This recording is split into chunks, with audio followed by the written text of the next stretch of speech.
বাড়িওয়ালা নাই রে বাড়ি, নাই রে দুনিয়াতে।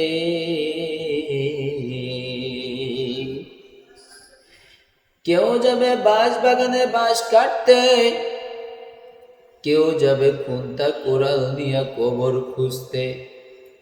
আমার আপনজনেরা কেউ যাবে বাজারে কাফনের কাপড় আনতে। আমার আপনজনদের মধ্যে কেউ যাবে বড়ই পাতা নিম পাতা দিয়ে গরম পানি করে শেষ গোসল করাইতে। আবার কেউ কেউ দৌড়াইবে মসজিদের মাইকে যায় এলান করবে, অমুক দুনিয়াতে নাই, অমুক দুনিয়াতে নাই, অমুকের জানা যায় কয়টায়।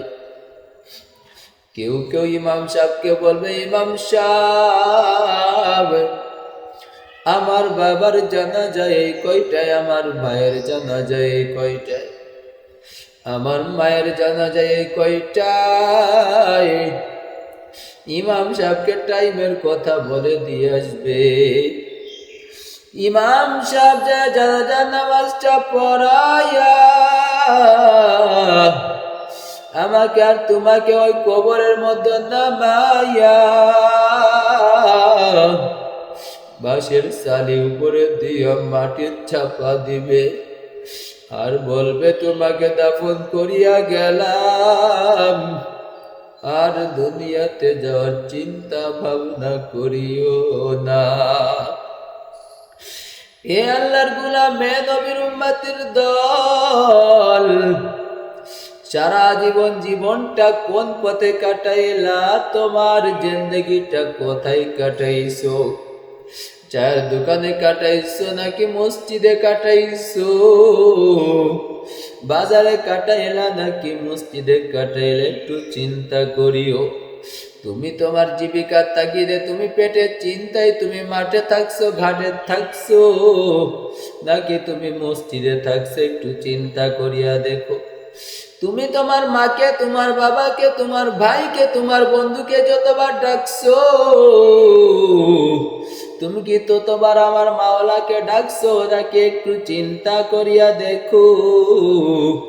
কারণ ওই কবরে তোমার আপন কেউ নাই, ওই কবরে তোমার সাথী নাই, বাতি নাই, ওই কবরটা অন্ধকার ঘর। ও বাবা, ওই কবরের মধ্যে কেমন করে থাকবেন? ওই কবরে কি আমল নিয়ে যাইতেছেন? ওই কবরের মধ্যে কি সামানা নিয়ে গেলেন? দুনিয়াতে মাত্র 60 বছর থাকার জন্য কত সামানা গুছাইলেন। ঘরের মধ্যে টাইলস করলেন, ঘরের মধ্যে কত সুন্দর সুন্দর ডিজাইন করলেন। আপনার নরম বিছানা ছাড়া ঘুম হয় না, টিউবওয়েল চাপিয়া গোসল করতে কষ্ট হয়, আপনি ট্যাঙ্কি লাগাইছেন, ঝর্ণা লাগাইছেন। এরে আব্বা, আমি আপনাদের পায়ে ধরিয়া বলি, ওই কবরের মধ্যে তো টাইলস নাই, কবরের মধ্যে তো ঝর্ণা নাই, ওই কবরে কেমন করে থাকবেন? কবরে চিন্তা করিয়া, ওই কবরে সাবানা গুছাইয়া